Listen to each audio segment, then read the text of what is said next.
सोचिए, आप इंडिया से पढ़ाई करने के लिए अमेरिका जाते हैं, लाखों रुपए खर्च करते हैं और फिर वहां पर एक छोटी सी गलती की वजह से जेल में फंस जाते हैं।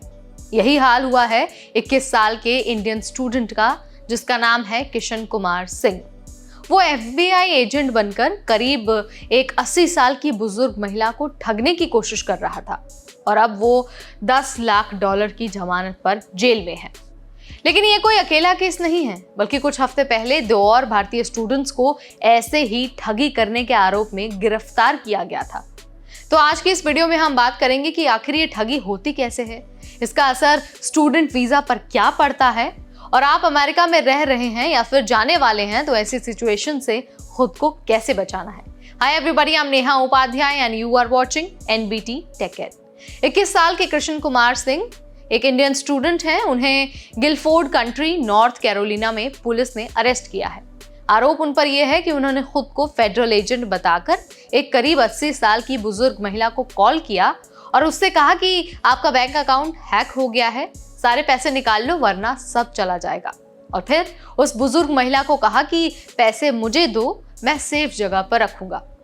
जब सिंह पैसे लेने पहुंचे तो पुलिस वहां पर पहले से ही थी और उन्हें वहां अरेस्ट कर लिया गया।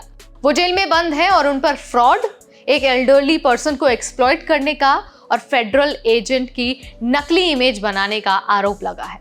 उन पर बेल रखी गई है पूरे $10 लाख की, जो ये दिखाता है कि पुलिस इस केस को कितना सीरियस मान रही है। और ध्यान देना है कि सिंह अभी सिर्फ 1 साल पहले यानी कि 2024 में F1 वीजा पर अमेरिका आए थे। लेकिन ये कोई पहला केस नहीं है।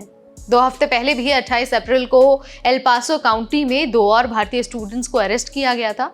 उन दोनों पर भी आरोप था कि उन्होंने खुद को गवर्नमेंट ऑफिसर बताया, एक बुजुर्ग महिला को डरा धमकाकर पैसे मांगे। पुलिस के अनुसार ये सभी केस सीनियर सिटीजन्स पर फोकस्ड कैम है और अब अमेरिका भर में इनके पीछे एक बड़ी जांच शुरू हो गई है। अब सवाल आता है कि आखिर ये स्कैम्स चल कैसे रहे हैं। अब देखिए, पहले बुजुर्ग लोगों को कॉल किया जाता है और कहा जाता है कि आपका अकाउंट हैक हो गया है, या फिर ये कहा जाता है कि आपके ऊपर केस है।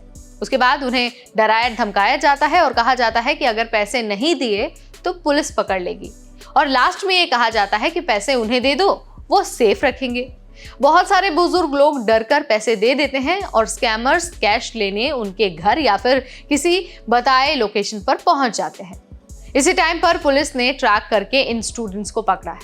अब ये जानना जरूरी है कि अगर आप भी F1 वीजा पर हैं तो क्या आपके लिए कोई रिस्क है।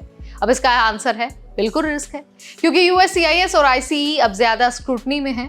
अगर इंडियन स्टूडेंट्स का नाम इन फ्रॉड्स में आता है तो F1 वीजा के रूल्स और ज्यादा टाइट हो सकते हैं और इससे जो जेन्युइन स्टूडेंट्स हैं उनको भी इंटरव्यू और एंट्री के टाइम अनफेयर सस्पिशन का सामना करना पड़ सकता है। मतलब ये कोई आइसोलेटेड केस नहीं है, बल्कि ये पूरे स्टूडेंट कम्युनिटी पर असर डाल सकता है। तो भाई लोग, अगर आप US में पढ़ाई कर रहे हैं या फिर US जाने की प्लानिंग कर रहे हैं तो ये बातें आपको ध्यान रखनी है कि कभी भी किसी फ्रॉड में खुद को लिप्त नहीं करना है, डिलीवरी या फिर कलेक्शन स्कीम में फंसना नहीं है, किसी अनजान कॉल या फिर स्क्रिप्ट का हिस्सा नहीं बनना है और अपने सारे कम्युनिकेशन और डॉक्यूमेंट्स इन सब को क्लीन रखना है। याद रखना है कि एक गलत फैसला आपकी पूरी लाइफ, वीजा और करियर तीनों को बर्बाद कर सकता है। तो यहाँ पर मैंने बता दिया है कि कैसे एक F1 वीजा होल्डर जो भारतीय स्टूडेंट है वो अमेरिका में जाकर अब जेल में बंद है, और ये भी बता दिया है कि किस तरह से इस ठगी को अंजाम दिया गया था। अगर आपको ये वीडियो पसंद आया है, ये अपडेट आपको नॉलेजेबल लगा है, तो आप इसे लाइक और शेयर करना बिल्कुल ना भूलें। ऐसे अपडेट्स के लिए stay tune to NBT Tech Ed।